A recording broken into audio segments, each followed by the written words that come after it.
বিপদের দিনে যে পাশে এসে দাঁড়ায় তাকে বন্ধু বলে বলা হয়।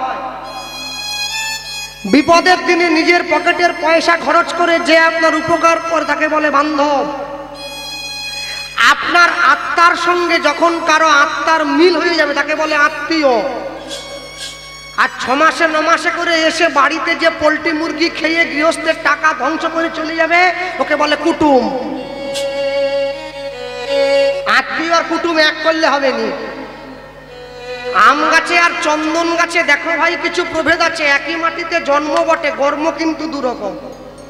হ্যাঁ, একটা বাগানে একটা আম গাছে আম পেকেছিল। আমটাকে দেখে আমার খাওয়ার মন হলো। আমটাকে দেখলো কে? আমার চোখ। খেতে চাইলো কে? আমার মন। তাহলে আম খেতে গেলে আম গাছ পর্যন্ত যেতে হবে। আম গাছের কাছে নিয়ে যাচ্ছে কে? আমার পা। গাছে উঠতে হবে, সাহায্য করছে কে? আমার হাত। আমটাকে পাড়তে হবে, ধরলো কে? আমার আঙুল। ছিঁড়ে আনলাম, গাছের নিচে বসলাম, খেলো কে? আমার মুখ। চিবোলো কে? আমার দাঁত। জমা হলো কোথায়? গিয়ে পেটে। যার বাগান সে এতক্ষণ ধরে সব দেখলো, এইবারে পিঠ মোড়া করে গাছের সঙ্গে বেঁধে আমাকে মারলো। মার খেলো কে? পিঠ। এই ঘটনার সঙ্গে যার কোনো মিল নাই সে খাচ্ছে মার। বাপ যদি চুরি করে ও ছেলেকে পর্যন্ত চোরের বদনাম, তোর বাপ চোর। ছেলে কিন্তু চোর নয়, ছেলে সাধু। তবু বলছে আপনি যদি খারাপ কর্ম করেন জীবনের শেষ দিনে গিয়ে হলেও আপনাকে কিন্তু খারাপ ফল পেতে হবে। আর আমরা মনুষ্য জাতি, আমরা বড় আজব। কেরম জানেন? আমরা আমাদের বাড়িতে দরজা ভেঙে তালা ভেঙে যে চোরটা চুরি করতে আসে, বাড়ির গহনা, বাড়ির 2টো রুটি, বাড়ির বিস্কুট, বাড়ির মুড়ি, বাড়ির সম্পত্তি চুরি করে নিয়ে যায়, তাকে আমরা গাছে বেঁধে রাখি। আর যে চোরটা কলমের খোঁচা দিয়ে দেশের সম্পত্তি চুরি করে বাথরুমে জমা করে দেয় তাকে আমরা হাত জোড়ো করে ফুলের মালা পরাই। সবসময়ের জন্য মনে রাখবেন, আমরা মানুষ এমন হয়ে গেছি, আমরা রুটি চোরকে বেঁধে রাখি আর কোটি চোরকে আদর করে পুষে রাখি ঘরের দরজায়। চোর যদি মূর্খ হয় সে ঘরের সম্পত্তি চুরি করে, আর চোর যদি শিক্ষিত হয় দেশের সম্পত্তি চুরি করে। তেলের শিশির ভাঙলো বলে কুকুর পরে রাগ করো, তোমরা যে সব বুড়ো খোকা ভারত ভেঙে ভাগ করো। তার বেলা নিতাই চাঁদের হাত ধরে নিয়ে গেছে কোথায়? সূর্যদাস পণ্ডিতের ঘরে। ঘরের দরজায় দাঁড়িয়ে চিৎকার করে ডাক দিল, বন্ধু দরজাটা খুলে বাইরে আয়। আর যেই দরজা খুলে বাইরে এসছেন ছোটকালের বন্ধু দাঁড়িয়ে আছে, আয় ঘরে আয়। ঘরের মধ্যে নিয়ে গিয়ে বসিয়েছে, আয়। এতদিন পরে কি মনে করে? আমি বলছিলাম কি, উদাহরণ দত্ত বলে উঠছে, তোর 2টো মেয়ে আছে? আছে। বিয়ে দিবি? আগে কোনটা দিবি? বোকার মতো কথা বলছি। 2টো মেয়ে থাকলে আগে বড় মেয়েটা দেবো। আচ্ছা, আমি একটা ছেলে এনেছি, দিবি? কি করে? কি করে? প্রাইমারি স্কুলের মাস্টার না হাই স্কুলের মাস্টার? বলে ওসব করেনি। ব্যাংকের ম্যানেজার? স্কুলে জল বয়ার চাকরি, গ্রুপ ডি। Group D? বলে না। তাহলে কি? আইসিডিএস? আইসিডিএস? বলে না। তাও না। তাহলে কি করে? কি করে বলো? কি করে বলো? কি করে বলো? 100 দিনের সুপারভাইজার? বলে তাও না। Civic police? বলে না। তাহলে হবে না। সিভিক হলে তবু মেনে নিতাম, শেষ পর্যন্ত আটকে ছিলাম, কিন্তু হবে না। যাও। ছেলে কি করে জানিস? ছেলে কি করে? ঘটক বলছে, ছেলে কি করে জানিস? ছেলে হরি হরি হরি বলে, উদ্ধরি নাই হরি হরি হরি।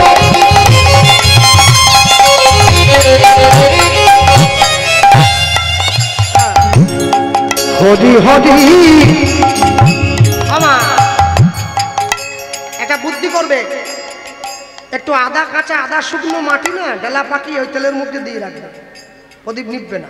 ওই মাটিতে তেল টেনে নেবে। মাটি মাটি কাদা মাটি, অল্প বেশি কাদা নয়, অল্প কাদা মাটি, শুকনো কাদা মাটি, ছোট্ট মুখটা ডেলা করে মুখের মধ্যে মুখ দিয়ে রাখবে। হ্যাঁ, মুখ দিয়ে রাখবে, দিলে নিববে। হরি হরি হরি বলে, উলুধ্বনি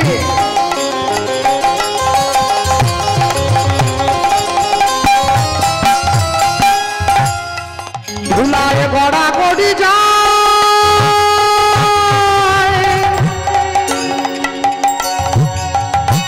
পাপি নাপি দেখলে পরে ছুটে গিয়া ধরে তার পা।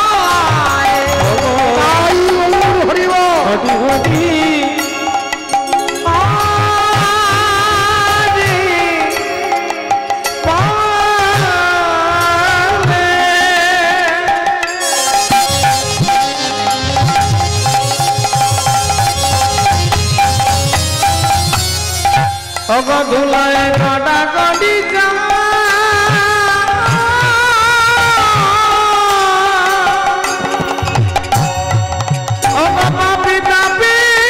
দেখলে পরে ছুটে গিয়া ধরে তার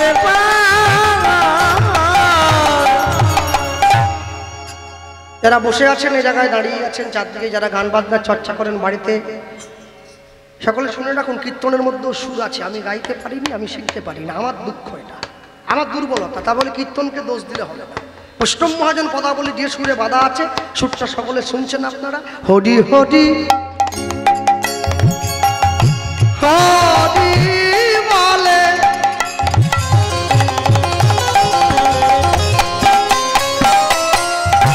ধুলায় বাবা হরি যায়,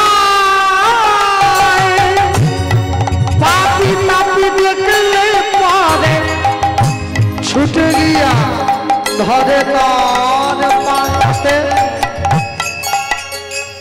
এটা কীর্তনের সুরে বাঁধা। যদি আমরা গাই, চেষ্টা করতে পারি, ভুলও হতে পারে।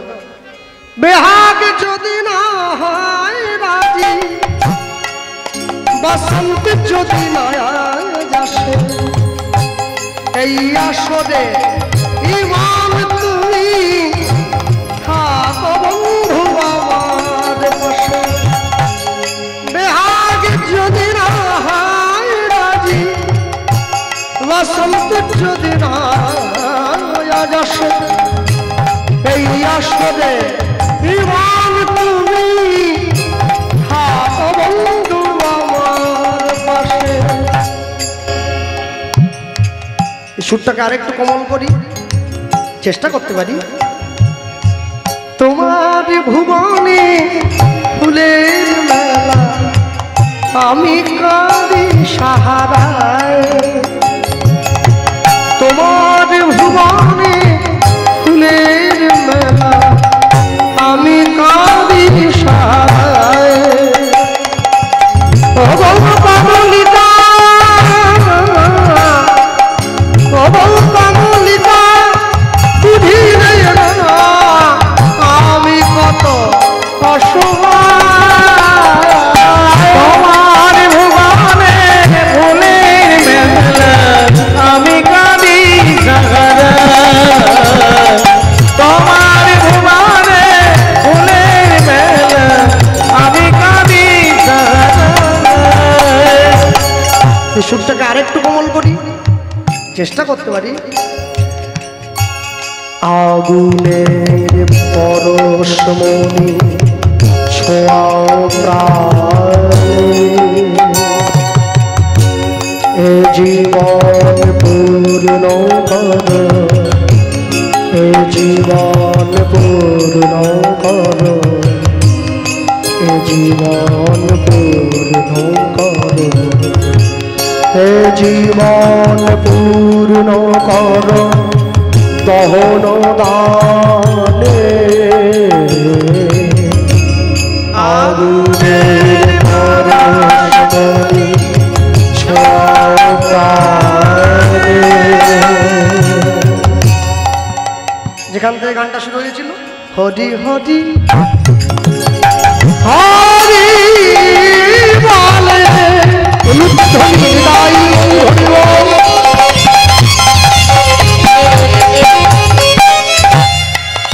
ধুনায় ভরা ঘড়ি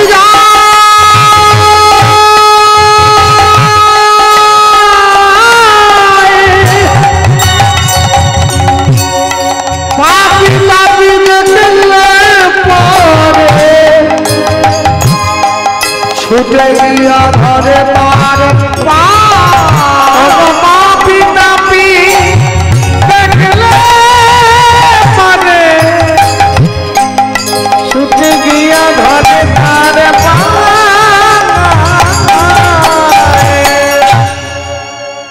যে মায়েরা এখানে বসে আছেন, তাদের বাড়িতে বিয়ের যোগ্য মেয়ে আছে, সত্যি সত্যি নিজের বুকে হাত দিয়ে বলুন তো, যদি এরকম সম্বন্ধ কোনোদিন আসে, ছেলে কোনো রোজগার করেন, শুধু কীর্তন করে আর ঘুরে বেড়ায়, মেয়ে দেবেন? ঝেঁটিয়ে বিয়ের নামই দেবে একবারে। এখন একটু হ্যাঁ বলছে, দেবো দেবো করছে, ঠিক ঠিক চাকরি। উদাহরণ দত্ত যখন এই কথা বলেছে, সূর্যদাস পণ্ডিত বলে উঠছে, ছেলে তো খুব ভালো কাজই করে, ছেলের নামটা বলতো, নাম বল।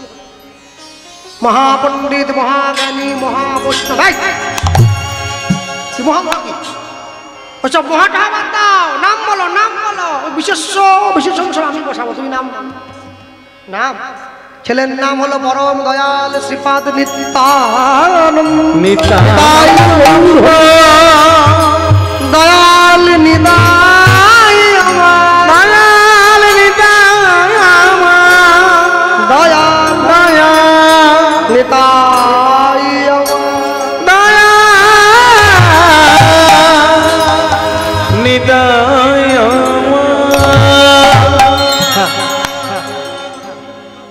সৎপাত্রে করব দান, যেই দান হবে শ্রীরামের সমান। দেব এই ছেলেকে মেয়ে দেবো, দেবো দেবো। আচ্ছা বলছিলাম কি, ছেলে কি সঙ্গে এসেছে? কোথায়? দরজার বাইরে দাঁড়িয়ে। কি বলছিস রে? আমার প্রভুকে তুই ঘরে আনিস নি? তুই কেমন মানুষ? ছুটে গিয়েছে সূর্যদাস পণ্ডিত, প্রভু ঘরে এসো, ঘরে এসো। হ্যাঁ, ঘরে এসে দাঁড়িয়েছে প্রভু, ঘরে এসেছে, নিতাই চাঁদের চরণে প্রণাম জানাচ্ছে। আর প্রণাম জানিয়ে উঠে বলছে, প্রভু আমার মেয়ের ভাগ্যে তুমি আমার ঘরে এসেছো। মনে রাখবে, যে সমস্ত বাবা মায়েরা বসে আছে, যাদের বাড়িতে মেয়ে আছে, প্রত্যেকটি ছেলে যেমন জীবনে চায় ভালো স্ত্রী পাওয়ার জন্য, মন মতো স্ত্রী পাওয়া, এটা যেমন ভাগ্যের ব্যাপার, মন মতো স্বামী পাওয়া এটা কিন্তু আরো বড় ভাগ্যের ব্যাপার। বেশি টাকা রোজগার করলেই, ভালো দেখতে হলেই, বড় গাড়ি হলেই, বড় বাড়ি হলেই ছেলে ভালো হয় না। অনেকগুলো জিনিস দেখতে হয়। ছেলের নেশা ভাঙ আছে কিনা, ছেলের চরিত্র কেমন, অসৎসঙ্গ আছে কিনা, এগুলো দেখবে না? এগুলো তো আগে দেখবে। ছেলে গরিব হোক, ছেলে যদি সৎ হয়, সেইখানে মেয়েকে দাও। কেন জানো? সৎসঙ্গে স্বর্গবাস, অসৎসঙ্গে জাতিনাশ, একদম সর্বনাশ। সৎ ছেলেকে মেয়ে দেবে। নিয়ে গিয়ে দাঁড়িয়েছে সম্মুখে, নিতাই চাঁদকে বসতে দিয়েছে। কথা হলো, নিয়ে চলে গেল। শুভ দিন, শুভক্ষণে বিয়ে দেবো। প্রভু আরেকবার তোমায় আসতে হবে। কেন? সূর্যদাস পণ্ডিত মনে মনে ভাবছে, আমার প্রভু যদি আরেকবার আসে, আমার প্রভু চরণধুলি অন্তত আরেকবার পড়বে আমার ঘরে, এটাই আমার জীবনে বড় আনন্দ। হ্যাঁ, গৌরীদাস পণ্ডিতকে ডাক দিয়ে বলে উঠছে, ভাই আজকে আমার বড় সৌভাগ্য রে, স্বয়ং নিত্যানন্দ এসেছে, আমার মেয়েকে বিয়ে করবে। বাবা বাবা, না বলিস না, শোন, একলা আসে নাই মোদের করিতে উদ্ধার, করিতে উদ্ধার, এবে উদ্ধার করিবে সে মোদের পরিবার, পরিবার সবে মিলে তার চরণে দেব গড়াগড়ি, গড়াগড়ি। অন্তিমেতে যাওয়ার কালে বলবো হরি হরি, অন্তিমেতে যাওয়ার কালে বলবো প্রমাণ। বলো, নিতাই চাঁদের মতো ছেলেকে যদি কোনো মেয়ে পায়, আর কি আনন্দের সীমা থাকে? এ প্রসঙ্গে একটু বলে দেই তোমাদের, বসুধার সঙ্গে নিতাই চাঁদের বিয়ের সম্বন্ধ হয়েছে। সূর্যদাস পণ্ডিতের বড় মেয়ে নিতাই চাঁদ কিন্তু লম্বায় 7 ফুট, 7 ফুট লম্বা ছেলে, একবারে কাঁচা সোনার থেকেও সুন্দর গায়ের রং, এই টানা চোখ, এই কাঁধ পর্যন্ত কোকড়া কোকড়া চুল, তার উপরে নীল কাপড় পরে। ওরে বাবে, দেখা মাত্র, আরে এখনকার দিনে ছেলে তো আলাদা সব, এদিকে নাই এদিকে নাই, এই মাঝখানে আছে চুল, 3 রকম রং করা থাকে না। বাপের টাকা দিয়ে মোটর সাইকেল, 2 লাখ টাকার বাইকে 50 টাকার তেল। যখন পাড়ার মেয়েগুলো স্কুল যায়, সে সময় ফাঁ করে সামনে দিয়ে চলে যায়। হ্যাঁ, লাল চুল, কানে দুল, ছেলে ভেরি বিউটিফুল। হ্যাঁ, আর ওই যে মেয়েগুলো স্কুল যাচ্ছিল, ওরা কি বললো, দেখেছিস দেখেছিস, চলে গেল, দেখে আমার মনটা নিয়ে চলে গেল। মন যাকে তাকে মন দিসনি মা, জীবনে বিপদ অনেক, বুঝে শুনে দিতে হবে। তো সময় বুঝে করো চাষ, ফলবে ফসল 12 মাস। না বুঝে করলে চাষ একবারে সমূলে সারে সব বোনাস। হ্যাঁ, সূর্যদাস পণ্ডিত রাধা মাধবের সেবা দিচ্ছে 2 মেয়েকে নিয়ে। প্রভু তোমার কৃপায় আজ নিতাই চাঁদ এসে দাঁড়িয়েছে আমার ঘরে। হ্যাঁ, কত সৌভাগ্য আমার। মালা গাঁথলে মা, রাধা মাধবকে গলায় দেবো মালা গাঁথ, নিয়ে গিয়ে বসেছে, রাধা মাধবের গুণগান গাইছে। হ্যাঁ, ওই ছেলেটা অনুরোধ করেছে, ওই যে বসে আছে, ওর গাওয়া অনুরোধটা এবার গাইতে হবে। ফেললি কেন, যাও সুদ দাও। রাধা মাধবের অনুরোধ, রাধা মাধবের কথা বলতে গিয়ে বলবো, বৃন্দাবনে গিয়েছেন তো সকলে জানেন তো, এখন নাকি বাঁশি বাজছে বলে শোনা যায় কানে। বংশী বটে কান রাখলে বাঁশির ধ্বনি লোকে বলে, আমি শুনি নাই যদি।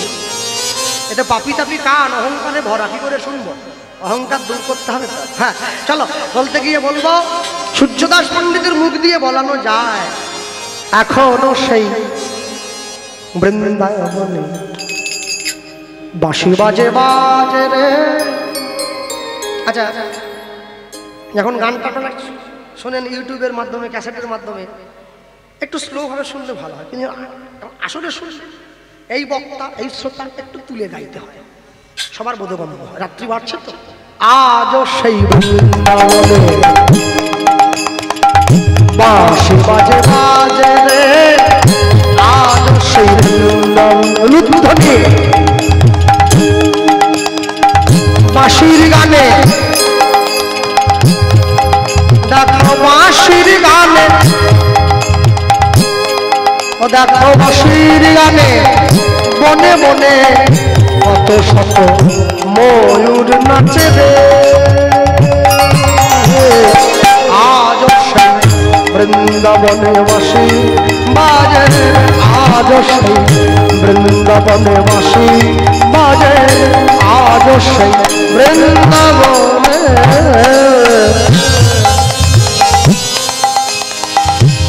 আজ সেই নীল যমুনায়। কীর্তন জগতে এই গানটি সর্বাধিক যার মুখে বেশি প্রচার পেয়েছে তিনি অন্য কেউ নয়, যার কথা না বললে তাকে ছোট করা হয়। তিনি কীর্তন সুরসাগর, ওই কলকাতার বাগুইয়াটি নিবাসী শ্রীযুক্ত কৃষ্ণ পাল মহাশয়। এই গানটি তার মুখে কীর্তন জগতে এত সুন্দর করে তার মতো কেউ গাইতে পারেনি। আজ থেকে 12 বছর আগে তার সঙ্গে আমার কীর্তন পড়েছিল দক্ষিণ 24 পরগনা পাটিকেল ঘাটা ডায়মন্ড হারবারের পাশে একটা ছোট্ট গ্রাম। সেই স্থানে আমি গিয়েছিলাম উত্তর গোষ্ঠ, তিনি রূপ গেয়েছিলেন। এই গানটি আসরে পরিবেশন করছেন, আমি ছিলাম সেখানে বসে। আমি তাকে জিজ্ঞাসা করেছিলাম, জেঠু গানটাকে আমি আসরে গাইতে পারি?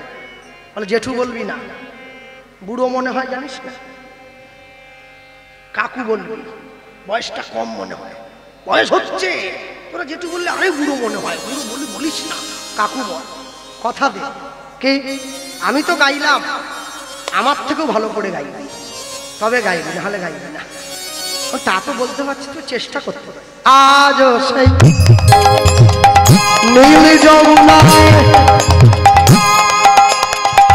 জল ভরিতে যায় ললনা, আজও সেই নীল যমুনায় জল ভরিতে যায় ললনায়, অদম তলা সেই ছলনায়, অদম তলা সেই ছলনায় আমার কৃষ্ণ আসবে আসবে, আজ সেই বৃন্দাবনে বাসি, বৃন্দাবনে বাসি বাজে, আজ সেই বৃন্দাবনে, আজ সেই ব্রজবালা তারা বাঁশি শুনে হয় উতলা, আজ সেই ব্রজবালা। কিন্তু গানটা গাইলে তো হবে না, সঙ্গতটাও দরকার, তাহলে গানটা সুন্দর হবে কি করে? আজ সেই ব্রজবালা বাঁশি শুনে হয় উতলা, গাছে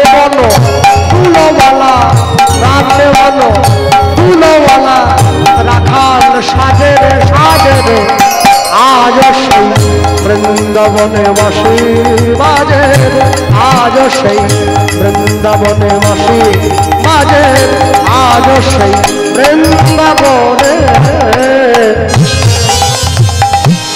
আজ সেই গাভীগুলি তারা ব্রজের পথে উড়ায় ধুলি আজ সেই গাভীগুলি তারা ব্রজের পথে উড়ায় ধুলি সখা শোনে কলাকুলি বন্ধু শোনে কলাকুলি রাখাল শোনে কলাকুলি গোপীগণ শোনে হুলহুলি বন মাধবে মাধবে আজ সেই বৃন্দাবনে বসে বাজে আজ সেই বৃন্দাবনে বসে বাজে আজ সেই বৃন্দাবনে আজ সেই রাধা রানী কৃষ্ণে বাঁশি সুরে পাগলিনী আজ সেই রাধা রানী রাধা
রাধা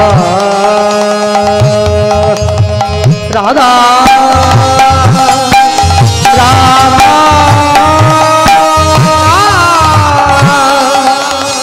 রাধা রানী রাধা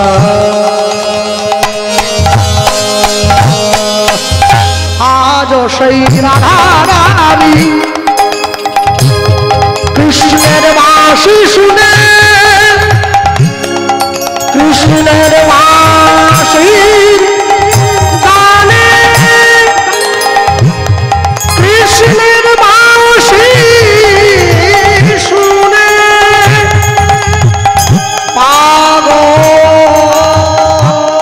পাগলিনী আজ সেই রাধা রানী রাধা রানী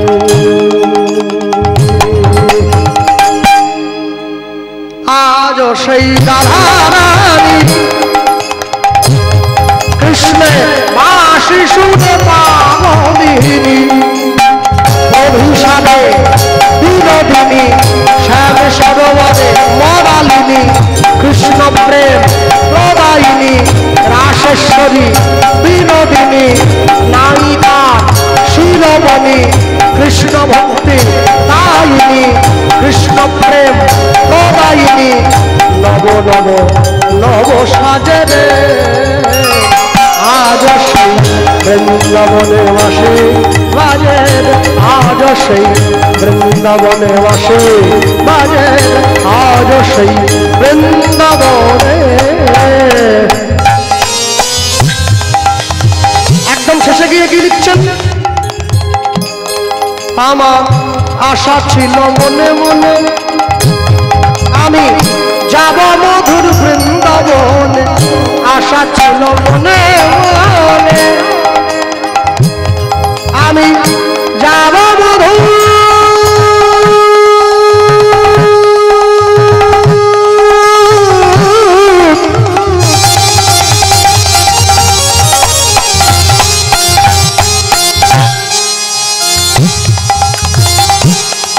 আমি যাব মধু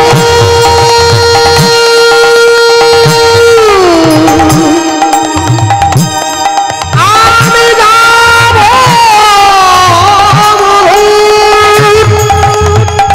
সেই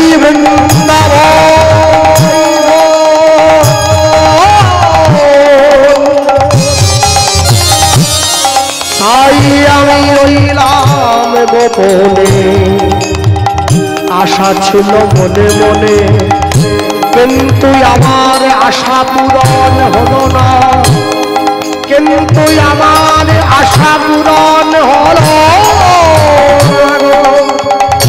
আমি মুখে জানাই জগজনে পড়ে রইলাম গোপনে আশা ছিল মনে মনে আমি যাব মধুর বৃন্দাবনে ভবা পাগলা ভবা পাগলা ভবা পাগলা ভবা পাগলা রই বাঁধনে ভবা পাগলা রই বাঁধনে মায়ার সাধনে সাধনে আজ বৃন্দাবনে বাসে বাজে আজ সেই বৃন্দাবনে বাসে বাজে বাঁশুর গানে বাঁশুর গানে বাঁশুর গানে বনে বনে কত শত ময়ূর নাচে